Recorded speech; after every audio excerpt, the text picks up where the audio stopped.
પૌત્રીને નોકરાણીના ભરોસે છોડી ગયા અને સુપરસ્ટાર મોહન બાબુએ વહુ અને દીકરા વિરુદ્ધ નોંધાવી એફઆઈઆર। સાઉથ ઇન્ડસ્ટ્રીના ફિલ્મ સ્ટાર મોહન બાબુના ઘરમાં લડાઈ એટલી વધી ગઈ છે કે હવે આ મામલો પોલીસ સ્ટેશને પહોંચ્યો છે। મંચુ પરિવારના સભ્યો વચ્ચેના ઝઘડામાં હવે પોલીસ ફરિયાદ થઈ ગઈ છે। પિતાએ પુત્ર મનોજ મંચુ અને પુત્રવધુ વિરુદ્ધ ફરિયાદ નોંધાવી છે, તો સામે પુત્રએ પણ પિતા મોહન બાબુ વિરુદ્ધ એફઆઈઆર નોંધાવી। બંને એકબીજા પર મારપીટનો આરોપ લગાવ્યો છે। મોહન બાબુએ સોમવારે 9મી ડિસેમ્બરે તેમના પુત્ર અને પુત્રવધુ વિરુદ્ધ ફરિયાદ નોંધાવી હતી અને પોતાની સુરક્ષાની માંગ કરી હતી।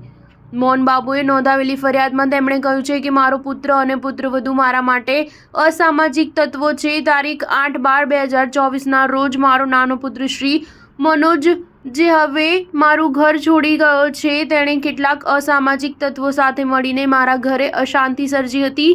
ત્યારબાદ તેણે તેની પત્ની શ્રીમતી મોનિકા સાથે ઘર છોડી દીધું અને તેમની 7 મહિનાની પુત્રીને ઘરની નોકરાણીની સંભાળમાં છોડી દીધી છે। સુપરસ્ટાર મોહન બાબુએ પોતાની ફરિયાદમાં વધુ જણાવ્યું કે મારા એક કર્મચારીએ મને કહ્યું હતું કે મારા પુત્રના કર્મચારી હોવાનો દાવો કરીને લગભગ 30 લોકો બળજબરીથી ઘરમાં ઘૂસી ગયા હતા અને ધમકી આપી હતી ને મારા પુત્રને મારી મિલકતમાંથી બેદખલ કર્યો છે। આથી આ તમામ લોકો મારા સહિત મારા ઘરે હાજર લોકોના જીવ માટે ભય અને ખતરો ઊભો કરી રહ્યા છે।